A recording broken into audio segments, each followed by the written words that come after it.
Joe mentioned the major developments in the Middle East. President Trump says he plans to travel to Egypt later this week for an official signing of the ceasefire deal between Israel and Hamas. Israel's government voted to approve the deal early this morning at its cabinet meeting. Now Israel's defense forces will move behind agreed upon lines inside Gaza and the ceasefire will take effect. Once the IDF has moved to new positions, a 72-hour clock to release the remaining hostages will begin. President Trump said yesterday he expects the hostages to be released on Monday or Tuesday. Richard Haass, an extraordinary, extraordinary developments, actually, that started, as we were talking about a good bit yesterday, that started with the bombing in Doha and started a chain of events that have led us here to cusp of a deal that looks like it's moving forward. Oh, I think this deal will happen. You're right. The overreach of the Israeli attack in Doha led to a very strong Arab and American reaction. And it got President Trump to essentially confront the Israeli prime minister and say, this has got to stop. How important was that to making this happen? That was one of the missing ingredients here, Joe. I think the other element might have been the calendar. All up to now, Bibi Netanyahu, the prime minister, has been worried about compromising it all here. Why? Because it would bring down his coalition, his government. Well, guess what? He's got to bring it down anyhow. Israel faces elections probably early next year. And he can't win those elections without Donald Trump on his side. Without Donald Trump on his side. And also, he's been the prime minister of war. Now we can argue I'm the prime minister who also got the hostages back. So actually, this teased things up, I think, extraordinarily well for Bibi Netanyahu. So I think for him, it changed his calculation. Hamas was under pressure, obviously, from the Arab world. They want peace in the region. They want a more normal relationship with Israel. They're the ones who provide the money, a lot of it, to Hamas. So essentially, the stars aligned, and President Trump, to his credit, ran with it. He's been I'd use the word passive a lot, looking at how he had reacted towards Bibi Netanyahu in this war. He basically changed gears. Instead of leaning back, he leaned in, and this is a really welcome development. Let's begin right now. Contributing editor for the Financial Times, Kim Gatash. She is also a contributing writer for The Atlantic magazine. Kim, it was a pretty extraordinary setting where you had Jared Kushner, Steve Witkoff, and the Qatari officials sitting down and deciding among them there couldn't be a negotiation with Netanyahu or Hamas. They had to write up a 20-point plan, and then basically, the Qataris said, okay, we have Hamas, and Jared and Steve said, we've got Netanyahu, and here we are. There is a lot of relief in the Middle East, but there's also a lot of very cautious optimism. The Israelis are not talking about this as a peace plan. They're talking about this in terms of a ceasefire, which is only applying the first phase of this deal. So as much as I think we should be relieved that the fighting has stopped and the ceasefire came into effect just about an hour ago in Gaza, the shelling has stopped and Israeli troops are starting to move to the agreed line. I think we have to be very cautious that this is only the first phase, and that Netanyahu's coalition partners are making clear from their perspective there is no peace deal, there is no 20-point plan. So this is going to require a lot more follow-through from the Trump administration than we got when they declared victory last time and a peace deal or a peace agreement last time, which was January. I was also on your show to discuss that. And that ceasefire fell through because once, everybody sang Kumbaya and said, great, we've got a deal, people walked away.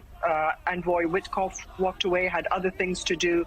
I hope that Steve Witkoff and now Jared Kushner and others in the Trump administration have learned some lessons from that first experience of trying to apply a ceasefire with two parties who both still don't agree on all the details.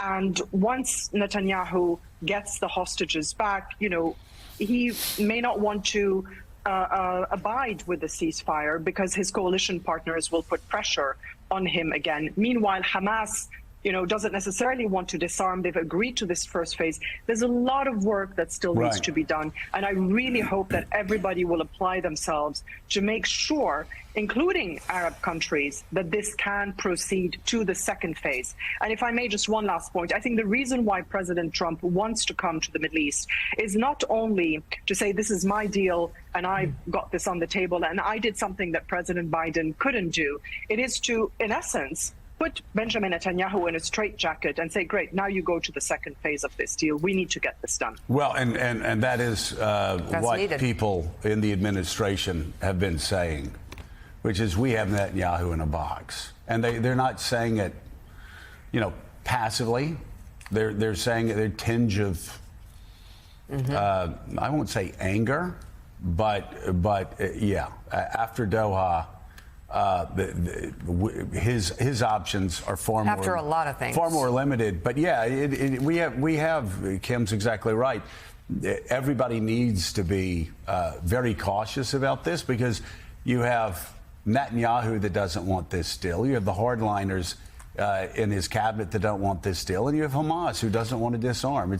You talk to Israel and supporters of Israel, they'll say, we don't think Hamas will ever disarm. And you talk to supporters of or opponents of Israel, and they will say, we don't think Netanyahu will ever abide by these 20 terms. So, yeah, a lot of, as Kim said, a lot of work ahead. Yeah, it's still very fragile, but to answer one of her questions, President Trump certainly, at least now, the White House is saying he's going, yes, to put his stamp on the deal, but also to send that message to Netanyahu. This needs to keep going. This can't be a one and done. We want this to continue. Now, we'll see if Trump has the follow through in the weeks, months ahead, but that is the intent right now. We should also note the U.S. sending 100 to 200 troops to the region. They won't go into Gaza itself, but to the region to help ease the process here, the ceasefire, to facilitate with the ceasefire, facilitate with the hostage releases, other nations doing the same. Kim, I wanted to go back to you here. The President Trump has portrayed this as an important step towards a bigger, broader Middle East peace, suggesting this could be regional transformation. That's a big, big ask. So, on the ground there, in the region, which you know so well, do people there share similar hopes? Do they think this could be more than just a ceasefire and the end of this particular war? People are certainly hoping that it could be. I think that, for all the criticism that we can have of President Trump, and certainly, listening to the first segment of your show, there is a lot going on in the U.S. that is worthy of a lot of criticism and concern. But, if we separate these two things, the way President Trump tackled this issue this time with Netanyahu, he did something that no other president had done in a very long time, since perhaps President Bush the father, where he said, this is the deal, you need to go along with us. And if you don't like it, you know the number. This is what his Secretary of State at the time, James Baker, said. And so President Trump showed that with a strenuous phone call, putting boundaries, you could get the Israeli prime minister on board. But as I said, it is going to require a lot of follow through. And I think that getting Arab countries on board will help as well to frame this as a potential transformational moment for the region long term. And I want to pause here and think about the people who've been most affected by this. The families of the Israeli hostages, the remaining hostages, they've been living through 2 years of absolute anguish and nightmare. And 2 million Palestinians in Gaza have been living through hell as well. And every little bit of respite for them is a welcome moment that we should all welcome. My concern at the moment are the detractors in the region, including Iran, and the potential that Benjamin Netanyahu will potentially want to move forward with phase 2 of this deal, but show he is still capable of putting up a fight. And I think that the odds of a strike against Iran are going up again, another strike against Iran.